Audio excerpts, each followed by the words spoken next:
Bismillah pertama kali dalam surat Nabi Sulaiman untuk Ratu Bilqis.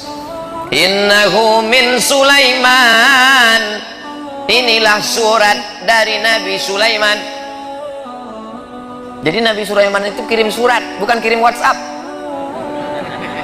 Kirim surat. Surat yang pertama pakai bismillah, surat Nabi Sulaiman. Ceritanya waktu itu Nabi Sulaiman sedang inspeksi upacara. Tiba-tiba ada satu yang tak datang. Inni lam aral hudhuda. Aku tidak melihat ada burung hudhud. Kau di Palembang burung apa nih Habib? Burung hudhud. Aku tak melihat ada burung hudhud. Mana burung hudhud? Kata Nabi Sulaiman, kalau sampai burung hudhud tidak datang juga, la azbahannahu, kusembelih leher burung hudhud. Sudah ditunggu sekian menit, datang burung hudhud. Burung hudhud, kenapa kau terlambat? Mohon maaf Nabi Sulaiman, aku lambat karena ada satu misi. Apa yang kau lihat? Aku tadi sedang terbang di atas. Terus kulihat ada istana yang sangat megah di bawah. Dan rupanya ada satu kerajaan. Pemimpinnya seorang perempuan. Terlambat, gak apa-apa, karena ada satu misi. Inilah intel pertama. Hudhud nih intel. Tapi intelnya untuk kebaikan. Jangan yang di intel itu ustad. Tak apa-apa juga untuk laporan, dapat pahala insya Allah. Nah, lalu kemudian burung hudhud melaporkan, oh jadi kalau begitu ada seorang perempuan yang berkuasa. Iya. Apa nama kerajaannya? Kerajaan Sabak. Ratu Bilqis nama pemimpinnya.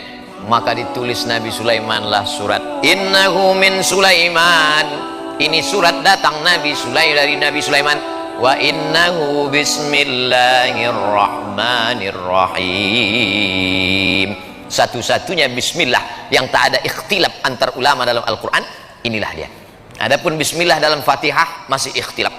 Menurut mazhab Hanafi, Syafi'i, Hambali, bismillah dalam Al-Fatihah itu ayat 1. Tapi menurut mazhab Maliki, ayat satunya adalah Alhamdulillahi Rabbil Alamin. Makanya Quran cetakan Maroko, coba lihat Bismillahirrahmanirrahim, tak ada angka 1. Karena menurut orang Maroko mazhab Maliki, Alhamdulillahirabbil alamin, itu yang angka 1. Adapun bismillah yang di setiap awal surat, Bismillahirrahmanirrahim, qul huwallahu ahad, Bismillahirrahmanirrahim, qul a'udzu birabbil falaq, Bismillahirrahmanirrahim, qul a'udzu birabbin nas, bukan bagian dari surat, tapi pemisah antara surat. Supaya ada pemisah-pemisahnya, itulah dia Bismillahirrahmanirrahim. Tapi yang ini tak ada ikhtilaf bahwa dia bagian dari surat. Wa innahu bismillahirrahmanirrahim, dengan nama Allah yang maha penyayang. Apa beda Rahman dengan Rahim? Abdurrahman, Abdurrahim, Baitur Rahman, Baitur Rahim, Darur Rahman, Darur Rahim. Rahman semua orang dapat. Yang tak sholat dapat, yang tak puasa dapat, yang tak peduli tahun baru hijrah dapat. Karena Allah itu maha kasih dan sayang. Tapi yang Rahim, yang dapat hanya orang beriman saja. Allah membagikan nikmat barokah itu macam menaburkan beras di waktu pagi. Ketika orang beternak ayam, dia taburkan beras di waktu pagi, semua ayam dapat. Ayam baik dapat, ayam jahat pun dapat. Begitulah Rahman ditebarkan Allah. Yang puasa dapat, yang tak puasa dapat, yang sholat subuh dapat, yang tak sholat subuh pun dapat. Jadi jangan kita iri. Saya nih Pak Ustadz rajin sholat berjamaah, kenapa tak dapat? Dia nggak sholat maka dapat. Rahman. Tapi tak semuanya dapat Rahim. Makanya disebutkan Ghafuran Rahima. Karena yang dapatkan ampunan itu hanya orang yang mendapatkan Rahim dari Allah Subhanahu wa ta'ala. Ana Rahman, kata Allah, aku ni Rahman. Syaqaqtur Rahim min ismi. Rahim, maaf beribu maaf. Rahim, kantong janin dalam perut perempuan itu diciptakan dari Asmaul Husna. Ya Rahman, Ya Rahim, Ya Malik, Ya Qudus, Ya Salam, Ya Mu'min, Ya Muhaimin, Ya Aziz, Ya Jabbar, Mutakabbir, Ya Khaliq, Ya Bari, Ya Musawwir, Ya Ghaffar, Ya Qahar, sampai Ya Somad. Nah, itu mesti disebut. Bismillahirrahmanirrahim. La ta'lu alayya.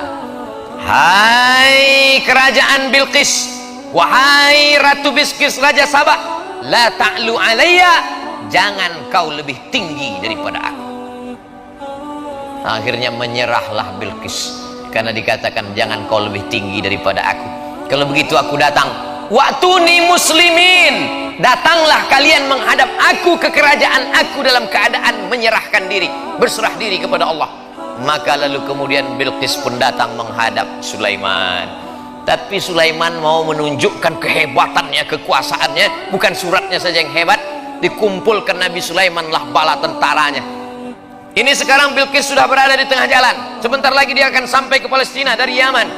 Ayyukum ya'tini bi'arsyiha qabla an ya'tuni muslimin. Siapa yang sanggup membawa kursi Bilqis ke Palestina sebelum Bilqis sampai? Wa qala ifritum minal jin, berkatalah jin Ifrit. Jadi ada salah satu tentara Nabi Sulaiman itu namanya jin Ifrit. Ana atika bihi qabla an taquma min maqamik. Hai Sulaiman, aku bisa membawa kursi Bilqis dari Sabah ke Palestina sebelum kau tegak dari tempat dudukmu. Sebelum kau tegak dari tempat dudukmu, kursi Bilqis sudah sampai kemari. Kata Sulaiman, ada lagi yang bisa lebih cepat dari ini? Wa qala allazi 'indahu 'ilmun minal kitab, berkatalah seorang laki-laki yang punya ilmu, namanya Asif bin Balkhiyah. Asif sampai ke Bandung jadi Asep. Asif bin Balkhiyah. Ana atika bihi, aku bisa memindahkan kursi Balqis dari Yaman ke Palestina. Berapa lama? Qabla an yartadda ilaika tarfuk, sebelum matamu berkedip. Jin hanya sanggup sebelum Sulaiman tegak, tapi orang soleh Asif bin Balkhiyah, aku bisa memindahkan sebelum matamu berkedip. Prinsip Nabi Sulaiman, lebih cepat, lebih baik. Akhirnya menanglah Asif bin Balkhiyah. 3000 tahun sebelum Nabi Isa alaihissalam, manusia sudah lebih menang daripada jin. Zaman sekarang masih ada orang yang minta kepada jin. Wani piro, kata jin. La ta'lu alayya, hai Balqis, hai kerajaan Sabah, jangan sampai kalian lebih tinggi daripada aku. Maka dijawablah oleh Balqis. Apa kata Balqis? Kami bersama Sulaiman dan kami berserah diri kepada Allah. Itulah yang kita katakan dalam solat kita tadi. Hanifan musliman, kami condong kepada kebenaran dan kami berserah diri kepada Allah. Wa ma ana minal musyrikin, aku tidak berserah kepada selain